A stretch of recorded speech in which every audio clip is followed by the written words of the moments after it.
Muito bem, pessoal. Então, a partir de agora, estamos ao vivo para todo o Brasil e especialmente para vocês aí da Física Geral 3. Pessoal, como o título indica, potencial elétrico é o nosso tema. Esse tema vai complementar as ideias gerais da eletrostática, que a gente viu até agora: campo elétrico, carga, etc.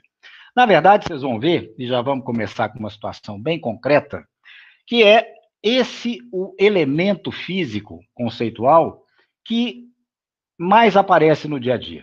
Na verdade, de eletrostática, a gente tem contato mais direto nas atividades práticas do dia a dia com a ideia de potencial, com diferença de potencial, que é o que nós vamos desenvolver hoje e na próxima aula.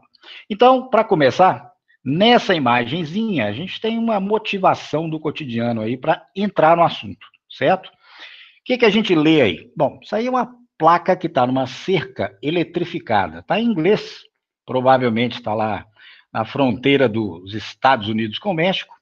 Então temos aí, aviso, warning, 7.000 volts, elétrico e fence, alarmed. Ou seja, é uma cerca elétrica que está ativada, então tem um aviso enorme aí, e indicando 7.000 volts, colocando os raiozinhos aqui e etc. Ora, essa grandeza medida em volt é exatamente o potencial elétrico, certo? Então a gente vai, nessa primeira aula, entrar fisicamente no conceito de potencial a partir de situação como essa aí. Ora, para esse conceito ficar claro, a gente tem que recuperar algumas coisas que vocês já estudaram lá na Física 1, principalmente. Primeiro ponto fundamental é a propriedade mais importante do campo elétrico. No fundo, para as aplicações práticas, a propriedade fundamental do campo elétrico é que ele é um campo conservativo. Essa palavra aqui vocês já ouviram lá na Física 1. Lá vocês estudaram energia gravitacional. Então lá foi a primeira vez que certamente essa palavra apareceu para vocês. E a ideia de conservar, de ser conservativo, está ligado à capacidade do campo, entre outras coisas, de armazenar energia potencial. Somente um campo conservativo é um campo capaz de armazenar energia chamada de energia potencial. Ou seja, é uma energia que está vinculada à região onde existe o campo e está disponível para ser utilizada e convertida em outras formas. Se você lembrar lá da aula de Física 1, lembra? Uma pedra colocada acima da Terra, esse sistema, como está aqui, mesmo ambos os corpos em repouso, nesse sistema, na região onde existe o campo gravitacional entre eles, vai ser armazenada energia potencial gravitacional. O mesmo acontece com sistemas elétricos. Havendo carga concentrada num ponto, numa região, e noutra, separadas espacialmente, o campo elétrico existente entre esses dois centros de carga, nessa região onde o campo existe, armazena-se energia potencial elétrica também. E todo campo conservativo tem uma terceira característica importantíssima. Qual é? Ao realizar trabalho, campo elétrico, quando realiza trabalho, ocorre necessariamente a conversão dessa energia potencial que ele armazena. Em que formas? Pode ser em energia cinética, pode ser em energia térmica, em aquecimento, e pode ser também em energia magnética, como a gente vai ver mais lá no finalzinho do nosso curso. Então, o campo, sendo conservativo, armazena energia potencial e essa energia potencial, por meio do trabalho realizado pelo campo, quando deslocar cargas em algum lugar do espaço, vai promover a conversão, a transformação dessa energia potencial, que existia lá, em energia cinética dos portadores de carga, ou energia térmica, por onde eles passarem, gerando atrito, colisões, e, enfim, pode também produzir energia magnética, como a gente vai ver. Perfeito? Falei de trabalho, então temos que recordar lá da Física 1. Tá? E essa ideia de trabalho, esse conceito é fundamental para compreender o potencial elétrico em detalhes. Então vamos lembrar de uma situação típica lá da Física 1. Nós temos uma partícula que vai estar sujeita a uma força, e essa força vai deslocar a partícula de A para B, do ponto A para o ponto B. Suponhamos, então, que a forçazinha deslocou a partícula ao longo desse caminho C, dessa trajetória C. Bom, quanto de trabalho essa força realizou? Para calcular esse trabalho, eu preciso de 3 elementos, tá? Lá da física 1. Quais são os 3? O primeiro, obviamente, é a força que produz o trabalho. O segundo é o deslocamento infinitesimal. É o pedacinho de caminho em cada ponto onde essa força atua, que nós vamos chamar de dl, certo? L de comprimento, dl é um pedacinho de comprimento dessa curva. Geralmente a gente representa isso com um vetor. Esse vetor tem o tamanho dl e o sentido é o sentido de percurso da curva. No caso, de A para B, então ele aponta no sentido que está indicado aí. Terceiro elemento que eu preciso para calcular trabalho de uma força é o ângulo entre as direções da força que produz o trabalho e do deslocamento dl. Esse ângulozinho vou chamar de alfa. Com esses 3 elementos, lá da física 1, ó, você lembrando aí, tá vendo? Como é que se calcula o trabalho realizado pela força ao deslocar a partícula de A para B ao longo do caminho C? É dado pela integralzinha de F escalar dl ao longo do caminho C. Então, é uma integral de caminho. É uma integral de caminho. Então, essa integralzinha, o valor dela vai me dar em joules, se eu estiver usando o sistema internacional, qual é o valor do trabalho produzido por essa força. Tá? Então, essa, lembre-se, é a definição de trabalho mais geral possível. É claro que se a força for constante, a trajetória for uma reta, a integralzinha se simplifica numa expressão mais básica. Mas, por enquanto, nós vamos usar essa que é a mais geral. Perfeito? Ok. E o que é uma força conservativa? Rigorosamente, ela está associada a trabalho. O trabalho feito por uma força é que nos permite, de maneira mais simples, já que energia potencial, como eu usei no começo, é um conceito mais sofisticado, é através da avaliação do trabalho de uma força que eu poderei testar, de maneira concreta, se ela é conservativa. Como assim? Suponha que eu desloque a partícula através agora, não mais do caminho C. E, de novo, eu faça a partícula se deslocar de A para B, só que agora seguindo o caminho C', que está desenhado aqui nessa linha pontilhada. Ora, o que vai acontecer quando eu calcular novamente o trabalho feito pela força? Ao invés de caminho C, usar agora o cálculo dessa integral através do caminho C'. Nós podemos ter 3 possibilidades. Né? Basicamente, os trabalhos serem iguais ou diferentes, ou maior ou outro menor.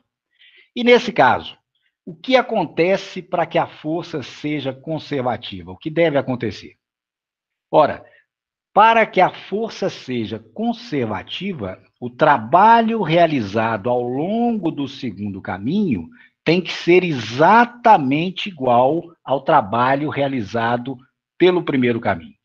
Ou seja, força conservativa realiza trabalho que não depende do caminho que liga os pontos inicial e final do deslocamento.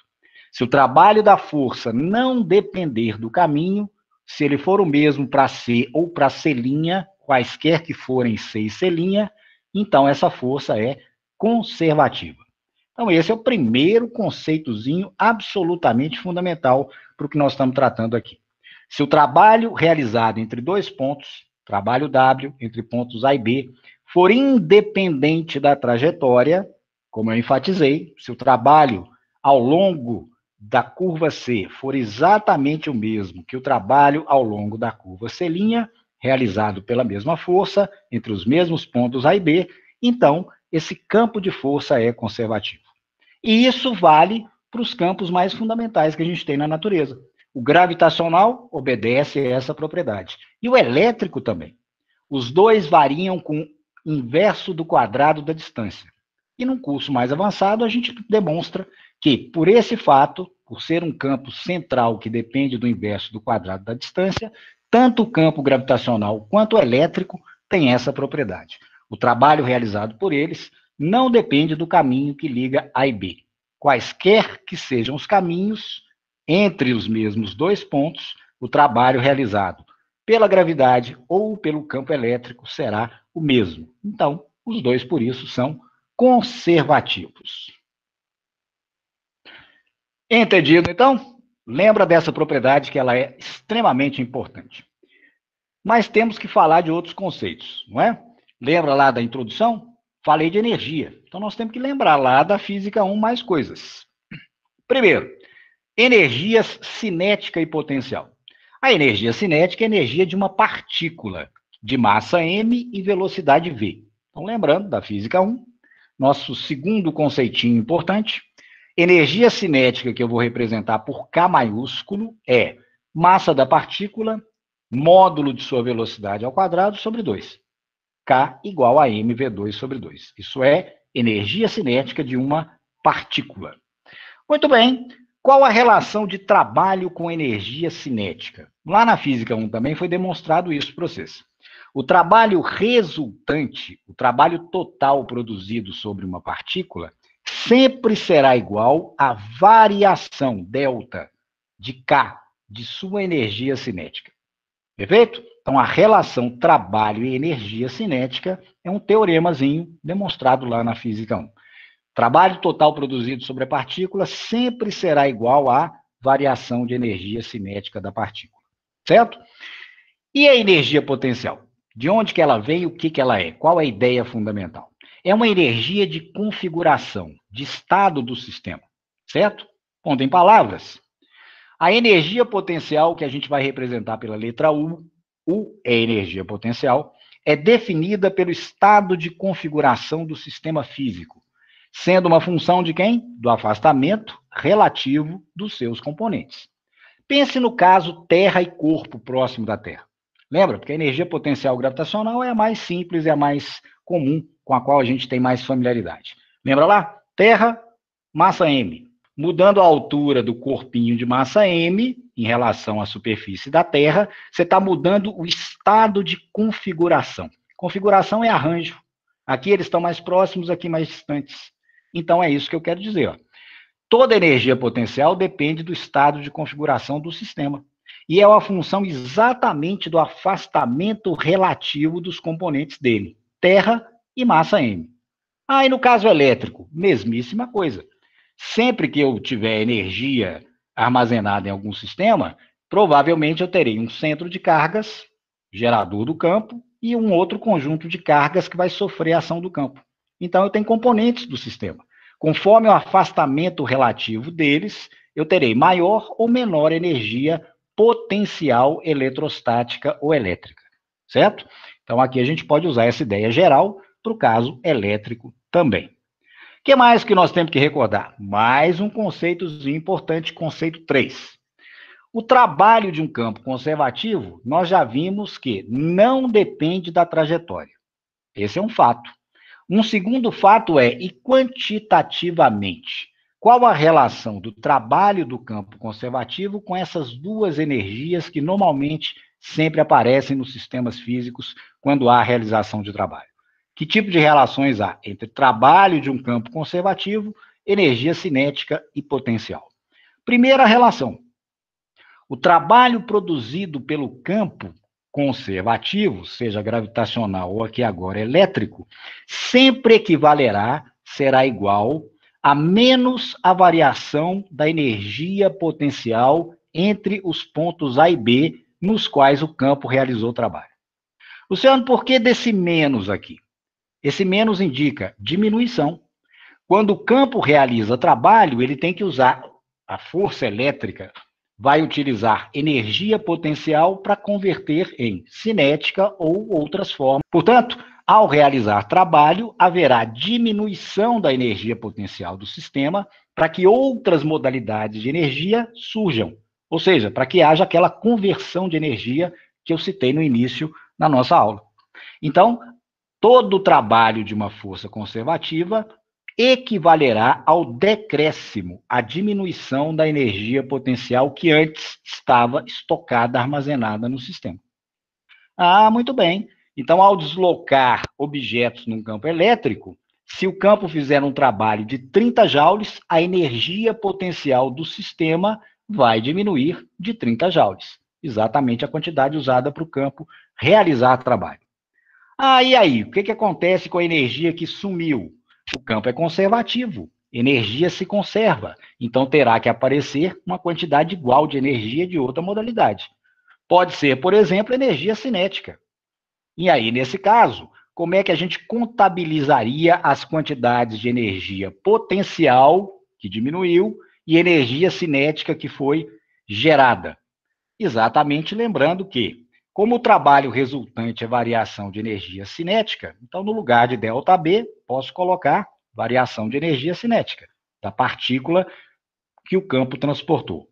Menos ΔU, passo para o primeiro membro, mais a soma das duas variações, sempre idêntico, sempre zero. O que significa isso na prática? Significa conservação. Se a energia potencial diminuir de 30, menos 30 será a sua variação. A energia cinética da partícula, das partículas do sistema, terá que aumentar de 30. Então, somando os dois balanços, dá zero, mostrando que não há perda nem ganho de energia. Em outras palavras, a soma da energia cinética do sistema de partículas mais a energia potencial do sistema sempre deverá permanecer constante. Então, esse conjunto de relações 5 e 6 complementam as propriedades gerais de qualquer campo conservativo, seja o da gravidade, seja o nosso aqui, que é o campo elétrico. Então, para o campo elétrico, tudo isso que eu acabei de dizer é válido. Num campo elétrico, o trabalho realizado pelo campo será equivalente a menos a variação de energia potencial que estava armazenada no campo. E a energia cinética produzida sobre as partículas que ele movimentar, ou outra modalidade de energia, se não for cinética, pode ser térmica, magnética, mais a variação de energia potencial, a soma, esse balanço é sempre zero.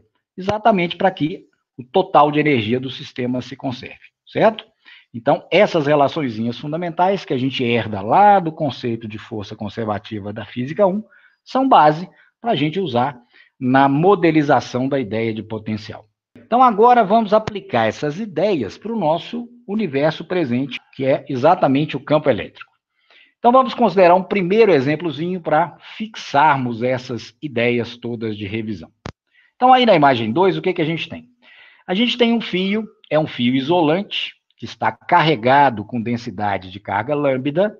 É um fio muito longo, embora na minha figurinha não apareça, considere que é um fio muito longo, e a gente vai colocar próximo desse fio íons, partículas carregadas. Ora, pela presença do campo que existe aí, essas partículas serão aceleradas. Então, isso aqui é um modelo simplificado de acelerador de partículas. Então, vamos ver o que a gente pode explorar fisicamente nessa situação. Então, considere partículas com carga Q0 igual a 20 nanocoulombs e massa m igual a 5 vezes 10 a menos 9 quilogramas, inicialmente em repouso, são liberadas nas proximidades de um fio isolante, que é muito longo e carregado com densidade linear de carga, nosso lambda, de 8,2 nanocoulombs por metro. Perfeito? Então, essa é a densidade linear de carga do nosso fio. Os íons serão liberados em ar e a gente quer saber que efeito o campo irá produzir sobre eles. Então, digo lá. Sob a ação do campo gerado pelo fio, os íons deslocam-se de A para B, que estão situados a 2 milímetros e a 8 milímetros dele do fio. Sobre esse acelerador rudimentar, pergunta: quais são os valores de energia que será transferida para os íons, para as partículas que estão carregadas, e qual a velocidade que eles vão atingir ao chegar em B? Que é exatamente o que o acelerador de partículas faz. Transfere energia. No caso das partículas estarem livres, como essas estão, elas podem se mover livremente de A para B, essa energia que elas terão será cinética. Percebeu? Então, veja que nesse modelo, aquelas ideias iniciais que eu revisei se encaixam perfeitamente. Como assim? Teremos um campo elétrico que vai produzir força sobre essa partícula, força sobre carga que tem massa irá acelerar essas partículas, e sob essa aceleração haverá aumento de velocidade. Ou, de outra maneira, a força desloca as cargas de A para B. Nesse deslocamento, a realização de trabalho. Lembra? E esse trabalho é feito graças à energia potencial que estava armazenada nesse sistema. Ele vai mudar de configuração. Esses íons vão sair de próximo e vão para longe, de 2 milímetros para 8. Então, mudando a configuração, muda a energia potencial.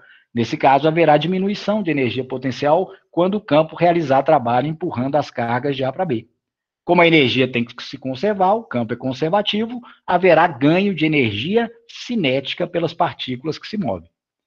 Percebeu? Então, é um modelo ideal para usar esses conceitos, esse tipo de situação física.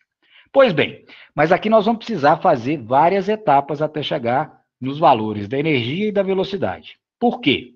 Primeiro, eu vou precisar calcular o trabalho feito pelo campo. É esse trabalho que vai produzir a energia que as partículas vão ganhar.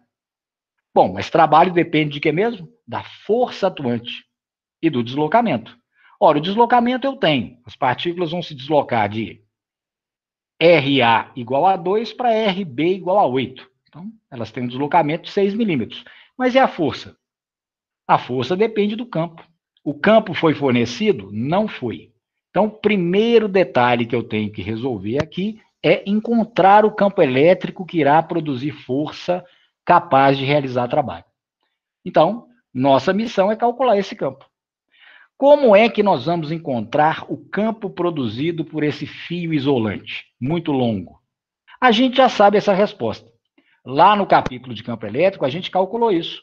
Uma barra infinita, muito longa. Quanto que é o campo produzido nas proximidades dela? E você viu que é um método que dá um trabalho algébrico muito grande por conta de se tratar vetorialmente a soma dos campos. Agora, a gente já tem um instrumento muito poderoso que, nesse caso aqui, pode ser usado para calcular campo nesse tipo de situação. Quem seria? O que nós vimos na última partezinha lá do nosso capítulo de campo elétrico. Exatamente a lei de Gauss. A lei de Gauss nos permite obter o valor do campo elétrico para determinadas distribuições de carga, desde que eu seja capaz de encontrar uma superfície S gaussiana que simplifique o cálculo dessa integral de E escalar dA. Se eu conseguir fazer isso com uma superfície gaussiana adequada, eu consigo, então, encontrar o campo elétrico produzido naquela situação. Muito bem, então imagine lá, ó, meu fio condutor, né, isolante, fio isolante. Quem seria uma superfície gaussiana adequada para esse modelo de situação? Lembra que a gaussiana pode ter qualquer forma. A lei de Gauss é absolutamente genérica. Só que você vai escolher aquela forma geométrica da superfície que seja de geometria mais simples. Qual é a geometria mais simples que eu posso colocar envolvendo? Lembra? A gaussiana tem que conter uma carga quente. Ela tem que envolver essa carga. Qual seria a geometria mais simples para essa situação? Como o fio tem, obviamente, um comprimento que está aqui na vertical da figura, olha a gaussiana mais indicada que simplifica mais a nossa análise do problema. É exatamente um cilindro. Ah, por que um cilindro? Por conta da geometria da situação. Como o nosso fio está disposto verticalmente, ele vai estar sobre o eixo do meu cilindro gaussiano, da minha superfície S. Isso simplifica a análise do problema. Por que simplifica? Porque esse fluxo, que é a integral de E escalar dA, contabiliza as linhas de campo que atravessam a superfície. Então, observando com atenção, o que a gente percebe do campo? Veja que as linhas de campo que atravessam a gaussiana, elas fazem isso através da parede lateral, parecido com aquele probleminha que a gente fez lá numa atividade de aula anterior. E nas tampas de cima e de baixo, as linhas não atravessam essas regiões. Repare que as linhas que estão acima da nossa tampa superior, elas passam rente, tangenciando a tampa. Nenhuma das linhas atravessa a tampa. O mesmo acontece na parte de baixo. Portanto, esse fluxo que me dará o campo pode ser calculado apenas através da lateral do meu cilindro. E isso, como eu disse no começo, é o fator que justifica o uso do cilindro. É a geometria mais simples que eu teria aqui. Aí alguém poderia perguntar, Luciano, mas uma esfera não seria simples? Se você colocar uma esfera agora, o que vai acontecer? Você vai ter o campo atravessando a superfície da esfera com ângulos variáveis. E isso torna o cálculo dessa integral bastante difícil. E aqui não. O ângulo que as linhas de campo fazem com a lateral do cilindro é 90 graus. Percebeu? Então, para geometrias desse tipo, o cilindro, obviamente, é a gaussiana mais indicada. Bom, concretamente, então, como usar essa integral de fluxo para tirar o valor do campo? Primeiro, vamos definir os elementos da gaussiana. O que esse cilindro tem de elementos geométricos?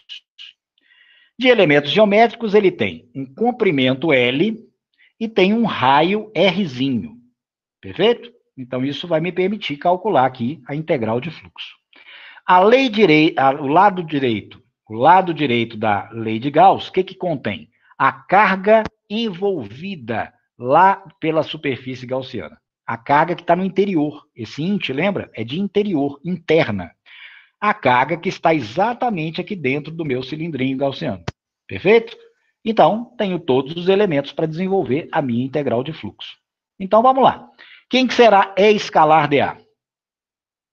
Bom, primeiro, preciso conhecer o campo, né? E o dA para ver qual é o ângulo que eles formam, já que isso é um produto escalar. O campo E, como eu já enfatizei, ó, em todos os pontos da lateral do cilindro, ele é perpendicular. Segunda coisa, repare que essas linhas estão igualmente espaçadas, as linhas de campo. Isso é um indicador de que o campo é uniforme, ele é constante na região central do fio. Ou seja, o campo nesse ponto tem o mesmo valor que nesse, em todos os outros da lateral do cilindrinho gaussiano. E o dA? Lembra do dA? É um elemento de área, um pedacinho de área da superfície, nesse caso da lateral do cilindro, e o seu sentido é para fora da superfície, sempre perpendicular a ela. Portanto, o dA e E, campo elétrico, existente nos pontos do cilindrinho, tem o mesmo sentido em todos esses pontos. Com isso, o produto E escalar dA fica extremamente simples. Né? E escalar dA será calculado somente na lateral do cilindro, já que na tampa de cima não há fluxo, não há linhas que atravessam a tampa de cima nem a de baixo, as linhas são paralelas às tampas, portanto não as atravessam, e a gente terá que calcular, então, o fluxo apenas através da lateral. Como fazer esse cálculo? Veja lá. E escalar dA, valor de E, valor do campo medido nos pontos da superfície, valor de dA, cosseno do ângulo entre E e dA. Esse cosseno é 0 grau. Cosseno de 0 é 1. Portanto, essa nossa integralzinha vai ficar simplificada, uma vez que o E é constante. O campo em todos os pontos da lateral do cilindro tem o mesmo valor, pelo que eu já comentei. Portanto, ele pode deixar o integrando. Então, eu teria apenas E integral de dA sobre a lateral do cilindro. Ou seja, eu teria que somar todos os elementos de áreas da lateral do cilindro. Ora, o que dá isso? Dá, obviamente, a área total correspondente à lateral do cilindro. Não é? Integral de dA é a área total, nesse caso, a área lateral, que a gente já usou em outro probleminha. Quem é a área lateral da nossa latinha gaussiana? 2πr vezes L. Então, teremos E, a integral que dá a área, 2πr vezes L, área lateral do cilindrinho, igual a Qint sobre ε0. Lembrando, o que a gente quer encontrar aqui? O campo elétrico produzido a uma certa distância Rzinho do nosso fio, que é o campo que vai gerar força, que vai realizar trabalho, acelerando os íons que a gente quer transferir energia no problema. Então, isolando o E, teremos 2πrl para o denominador, do lado direito, então será Qint sobre 2πr, que veio dividindo, L vezes ε0. Aqui agora, um detalhe físico. Note que a gente tem Qint e L, numerador e denominador, temos essa razão. Essa razão define exatamente o que, fisicamente?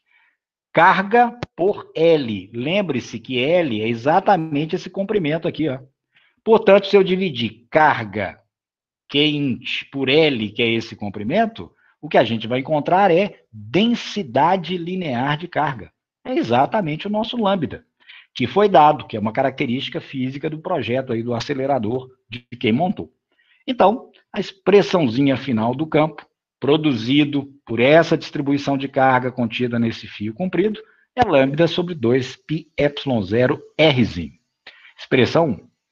Se você olhar lá nas aulas anteriores de campo elétrico, você vai ver que através daquele outro método, que era muito mais complexo, já que tinha que fazer uma análise vetorial do campo, a gente também encontrou essa mesma expressão, certo? Confira lá depois. Feito o primeiro passo, agora o segundo passo. O que a gente quer fazer? Encontrar o trabalho produzido pelo fio, na verdade, pelo campo, para acelerar os íons. E aí, na terceira etapazinha da nossa solução, encontrar a energia que eles ganham e a velocidade que eles vão adquirir ao chegar em B. Perfeito? Então, aqui entra a revisão lá no começo da aula. Como calcular o trabalho de uma força? Lembra? O trabalho de uma força é a integral de F escalar dl ao longo de um caminho C. Como a nossa força é uma força conservativa, o caminho C pode ser qualquer. Ou seja, eu posso levar esses íons em linha reta de A para B ou através de qualquer outra curva, que o trabalho será o mesmo. Isso simplifica tremendamente o cálculo dessa integral. Quer dizer que eu sempre posso escolher uma linha reta entre A e B para calcular o trabalho? Perfeitamente, já que, como a gente argumentou, o campo é conservativo e o trabalho não depende da trajetória. Pois bem, qual a relação de força com campo? Repara que a gente conhece o campo. É a definição de campo, medida do campo num ponto do espaço. Campo, força sobre carga de prova. Então, quem é a força? Lembra-se. Forçazinha será carga vezes campo. Então, a força produzida sobre os íons que eu coloco no ponto A será dada por Q0, valor da carga dos íons, vezes o campo que atua nesse ponto, que é exatamente o que a gente acabou de calcular. Perfeito? Muito bem, mas aqui eu tenho um produto escalar. Bom, onde está o dl? Né? O E a gente enxerga, o campo elétrico está sobre essa linha de força indicada aí. Então, o nosso dl é um pedacinho do caminho que você vai usar para calcular a integral. Lembra-se que eu posso escolher uma linha reta, já que não depende da trajetória, eu escolho qualquer, a mais simples para mim. Então, o meu dl vai ser um pedacinho de comprimento na reta AB, certo? Então, com isso, quanto dá esse produto escalar E escalar dl? Valor de E, valor de dl, cosseno do ângulo entre E e dl. Como os dois são paralelos no mesmo sentido, pela minha escolha, esse cosseno é 1. Muito bem, e o dl em si? Esse dl é o pedacinho de comprimento. Mas esse pedacinho de comprimento tem que levar em consideração as coordenadas do problema que você está usando. Ou seja, as distâncias que localizam os pontos ao longo do caminho. Então, nesse caso, como é que eu vou localizar A e B? Vou usar coordenadas RA, distância de A até o fio, e RB, distância do ponto B até o fio. Portanto, repara, esse eixo aqui é um eixo que está medindo exatamente a separação radial, a distância Rzinho de cada ponto até o eixo. Portanto, o valor desse dl, para simplificar, eu posso chamar simplesmente de dr. É uma pequena variação em r, que é a distância do ponto até o fio. Perfeito? Então, substituindo lá, o nosso dl será dr. Vou trabalhar em função de RA e RB. Muito bem. E o nosso campo E? É o que a gente calculou na primeira parte com a lei de Gauss. Então, agora, substituindo tudo isso, teremos Q0, o valor de E que a gente encontrou na primeira parte, lambda sobre 2πε0 Rzinho, que é a distância entre o íon e o fio, vezes dr, que é o nosso dl para esse problema. Perfeito? Como a curva não importa, eu escolhi a linha reta que vai de A a B. Então, qual é a variação de Rzinho? Limites de integração. Começa em RA, o íon sai dessa posição e vai até B, até RB. Então, os limites de integração de RA a RB. Perfeito? Então, agora é calcular essa integralzinha para a gente saber quanto de trabalho o campo fez. Constantes do integrando. Q0, lambda, 2πε0 saem do integrando. E aí, no integrando, ficará apenas o quê? Quem é variável? O R. Então, será 1 sobre Rzinho dr. Essa é uma integral já para lá de conhecida. Inverso de coisa, a integral é quem? Ln. Então, teremos Q0 lambda sobre 2πε0 ln de Rzinho. E os limites de integração de RA até RB. Substituindo, teremos Q0 lambda sobre 2πε0, então lá, limite superior, RB, ln de RB, menos limite inferior, ln de RA. Essa é a expressão que me dá o trabalho feito pelo campo. Como aqui a gente tem diferença de 2ln, a gente pode utilizar a propriedadezinha, né? Lá da matemática básica, lá do cálculo, diferença de 2ln's é ln do quociente. Então, essa expressão pode ser expressa de uma maneira mais compacta. Q0 lambda, 2πε0, ln de RB sobre RA. Então, esse termo vai me dar quantos joules de trabalho o acelerador realiza e, consequentemente, transfere de energia para as partículas que ele vai acelerar. Agora, então, podemos saber quanto vale esse trabalho, né? Então, vamos substituir os dados numéricos, todos eles foram fornecidos lá no nosso enunciado. Então, veja, temos lá, aqui 2πε0, eu destaquei. Veja que isso aqui é o dobro da constante de Coulomb. A constante de Coulomb aqui é 4πε0, que dá 9, né, ao fazer a conta. Como isso é o dobro, vai dar 18 vezes 10 a nona, certo? Q0 foi dado, carga dos íons, 20 nanocoulombs, então 20 vezes 10 a menos 9. O lambda, que é a densidade de carga no fio, também foi dada, 8,2 nanocoulombs por metro, então 10 a menos 9. ln de RB e RA. Lá também foi dito que os íons serão acelerados de 2 milímetros até 8 milímetros do fio. Então, aqui vai dar o quociente RB, que é 8, dividido por 2. Repara que, como é um quociente, eu não preciso transformar a unidade. Basta deixar a mesma em cima e embaixo, que vai cancelar, certo? Então, posso deixar em milímetros, que cancela, e não é preciso transformar. Fazendo esse cálculozinho, você encontra, então, que o trabalho feito para empurrar cada íon que é colocado em A até chegar em B é de 4 vezes 10 a menos 6 joules, ou seja, 4 microjoules. Pequenininho, mas lembremos que são íons de massa e carga extremamente pequena. Então, eles vão ter um ganho de velocidade grande, apesar desse trabalho ser relativamente pequeno. Lá eu perguntei quanto à energia. Quanto de energia é transferido para os íons? Então, vamos lembrar daquelas relações da revisão. Como é que trabalho se relaciona, de uma força conservativa, nesse caso, com as variações de energia, potencial e cinética? Então, primeiro, lembrando que toda vez que o campo conservativo realiza trabalho, acontece um decréscimo de energia potencial. Então, trabalho é menos ΔU. Exatamente. O que aconteceu? Havia energia armazenada no sistema íon-fio, essa energia potencial foi utilizada para fazer trabalho. Então, quando o campo realiza 4 microjoules de trabalho, há um decréscimo de 4 microjoules na energia potencial do sistema. Como é um campo conservativo, a energia total tem que se conservar. Então, esse valor também será o ganho de energia cinética das partículas. A perda que houve de energia potencial, 4 vezes 10 a menos 6 joules, será exatamente o ganho de energia cinética das partículas nesse caso. Então, resumindo, o ΔU, a variação de energia potencial do sistema, foi menos 4 vezes 10 a menos 6 joules, e o ganho de energia cinética será mais 4 vezes 10 a menos 6 joules. Perfeito? Então, a primeira parte da perguntinha está respondida. Quanto de energia foi transferida nesse acelerador para os íons?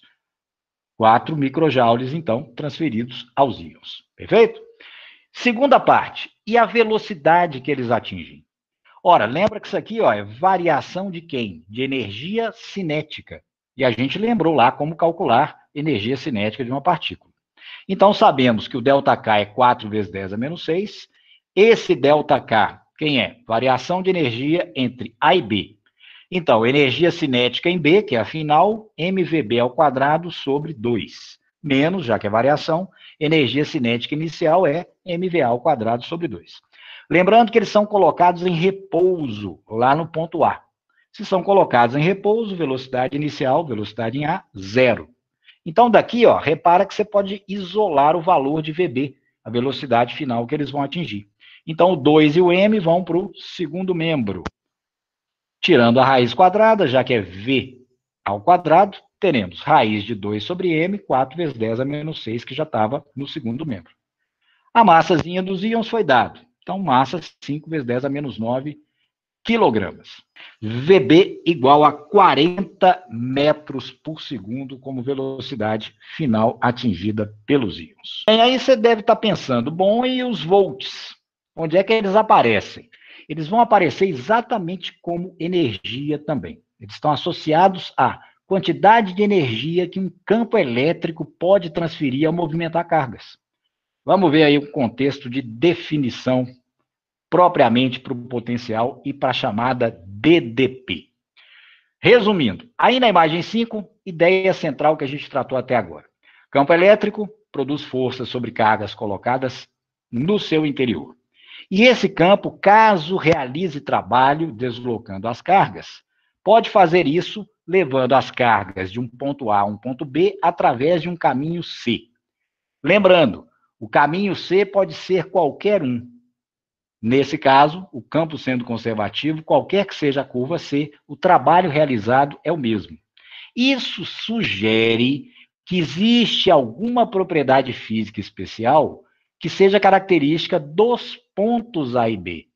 Uma vez que o trabalho desse tipo de campo não depende da trajetória, vai depender apenas de onde começa e onde termina o deslocamento ao longo do qual o trabalho é feito. Por isso, deve existir uma propriedade física que é característica do ponto A e característica do ponto B do campo elétrico, independentemente de qualquer outro aspecto. É exatamente essa grandeza física ligada aos pontos A e B que vai definir o que a gente chama de potencial elétrico. Perfeito? Então vamos ver como é que isso é feito. O que a gente sabe? O trabalho feito para deslocar a carga de A para B, como a gente acabou de exemplificar lá com o nosso acelerador, é F escalar dl. Todo o trabalho é F escalar dl. Nesse caso, a força elétrica, como a gente reviu lá, é Qzinho vezes E. Então, desenvolvendo essa nossa integral, o valor dela tem que sempre ser menos a variação de energia potencial, como eu venho insistindo desde o começo da aula. Trabalho feito por um campo conservativo é feito graças à energia potencial que estava armazenada nele. Portanto, haverá um decréscimo de energia potencial quando o campo realiza trabalho. Perfeito? Agora, o que é ΔU nesse caso? Delta é variação. Variação é final menos inicial. Então, eu posso escrever menos o B menos o A. A variação de energia potencial que houve entre os estados inicial A do sistema, quando a carguinha estava em A, e o estado final, quando a carguinha passa a estar em B. Então, esse ΔU é exatamente variação. Então, final, o B menos o A. Perfeito? Isolando para o primeiro membro, ó, repara lá. Então, veja, diferença entre as energias potenciais de configuração do sistema antes e depois do trabalho feito. O B menos o A igual a menos Q é escalar dl. Nesse caso, a gente vai definir o potencial, ou seja, criando uma característica de cada ponto do campo, fazendo o seguinte: vamos dividir todas as grandezas dessa minha expressão de trabalho e energia potencial pelo fator Qzinho, que é a carga de prova que eu desloco de um ponto a outro. Se eu fizer isso, eu vou ficar com o B dividido por Qzinho menos o A dividido por Qzinho igual a Qzinho dividido por Qzinho, cancela, 1. E sobra do lado direito apenas uma integral de E escalar dl. Essa integral, como eu já insisti, não depende do caminho C.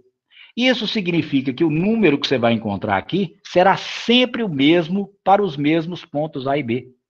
Em outras palavras, o que está do lado esquerdo, esses dois quocientes, são propriedades cada um do seu respectivo ponto. O B dividido por Qzinho é um número que depende só do ponto B. O A dividido por Qzinho é uma característica somente do ponto A, não depende de mais nada, nenhum elemento físico externo.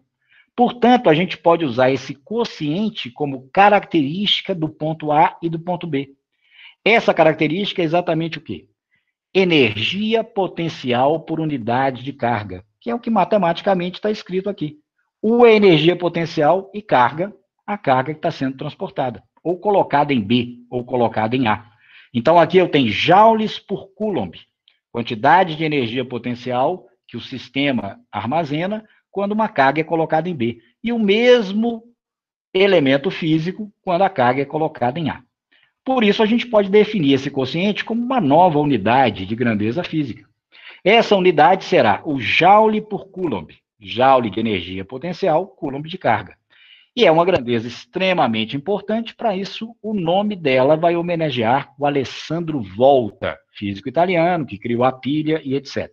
Então, o volt é a unidadezinha para medir exatamente energia potencial por unidade de carga. Joule por Coulomb. Ora, essa grandeza assim definida é exatamente o que a gente chama de potencial elétrico de um ponto do campo. Então, aqui eu tenho dois potenciais: o potencial elétrico do ponto B e o potencial elétrico do ponto A. Veja lá. O que é o potencial elétrico do ponto A do campo? Exatamente. Vamos representá-lo por V índice A, e é o quocientezinho que a gente acabou de estabelecer na expressão 7. O A dividido por Q. Então, o potencial elétrico de um ponto específico avalia a quantidade de energia potencial que o sistema elétrico armazena por unidade de carga que você colocar naquele ponto. Ah, muito bem.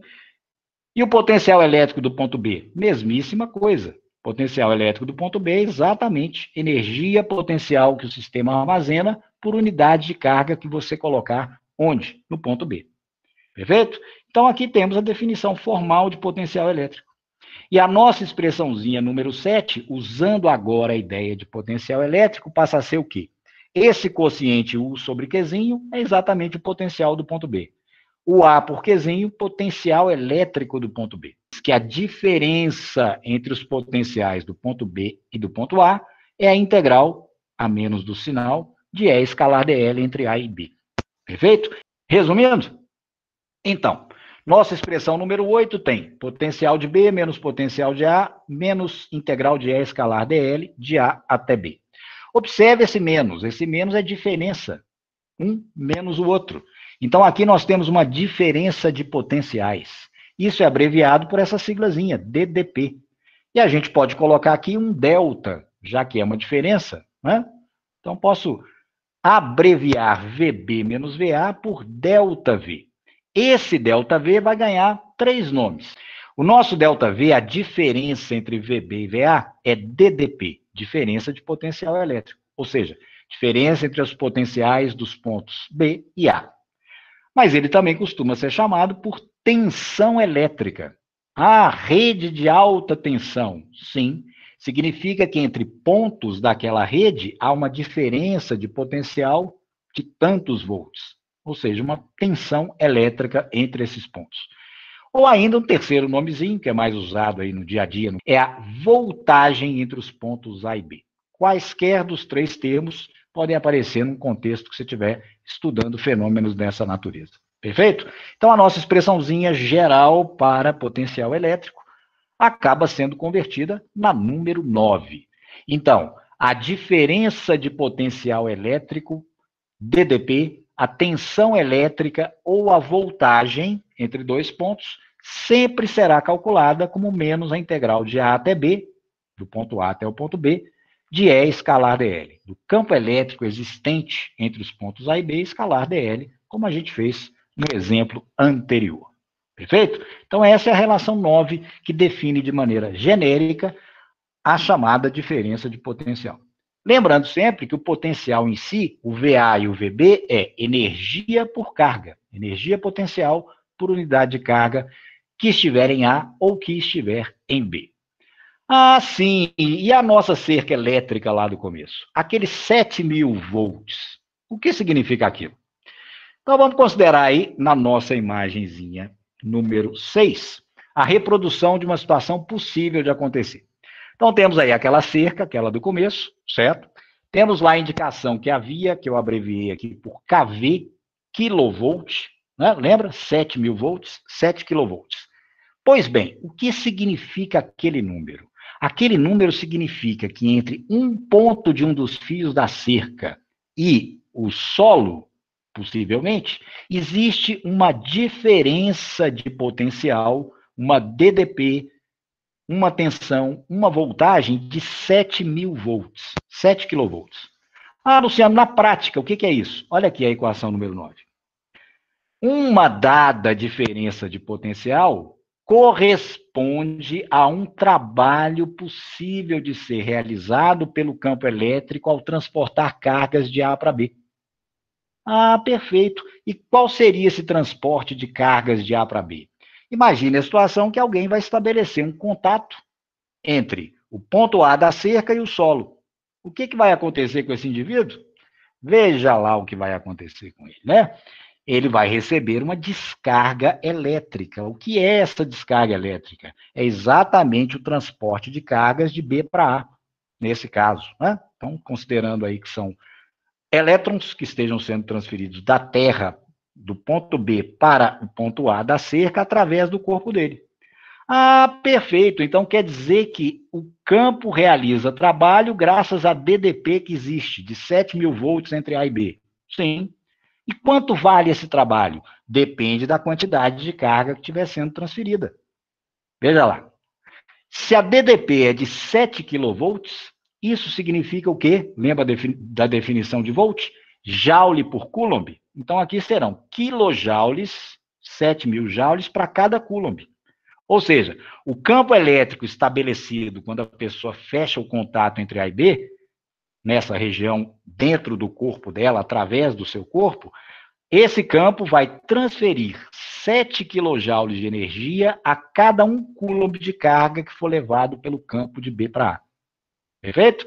Então, essa é a energia que vai ser usada para produzir a sensação fisiológica de choque na pessoa. Evidentemente que numa cerca elétrica a gente não transporta 1 coulomb, né? A cerca não é feita, obviamente, para assassinar, para matar ninguém. Ela é feita como um mecanismo de defesa, certo? Então é um pulsozinho que transfere uma fração muito pequena de coulomb. Ora, a quantidade de energia vai ser proporcional. Se ao invés de 1 coulomb você transportar 0,1 coulomb através da pessoa, enquanto o choque estiver sendo produzido, então vai ser 0,7 kJ. E assim por diante. De tal maneira que há uma proporção entre essas grandezas, que a gente pode resumir através da expressãozinha número 10. A variação de energia potencial, ou seja, quanto de energia potencial vai ser convertida na energia de transporte das cargas e, finalmente, na energia que vai produzir o efeito fisiológico no corpo da pessoa, é exatamente o produto Q delta V. Lembra que o potencial é energia por carga? Então, a energia é carga vezes potencial. Perfeito? Então, a quantidade de energia que vai produzir danos no corpo da pessoa depende dos 7.000 volts, que é o ΔV, mas também da quantidade de carga efetivamente transportada. Então, como a cerca tem uma ação pulsada, a pessoa não fica presa a ela. Então, se a pessoa solta, a quantidade de carga transferida naquele pequeno intervalo de tempo é pequena. Então, a energia que vai ser usada para produzir algum dano fisiológico nela, nesse tipo de situação também é pequena. Perfeito? Agora, se grande quantidade de carga for transferida, enquanto houver esse contato elétrico, maior então será proporcionalmente a energia transferida. Perfeito? Então veja como essas ideias fundamentais de trabalho e energia é que dão suporte ao conceito de potencial elétrico.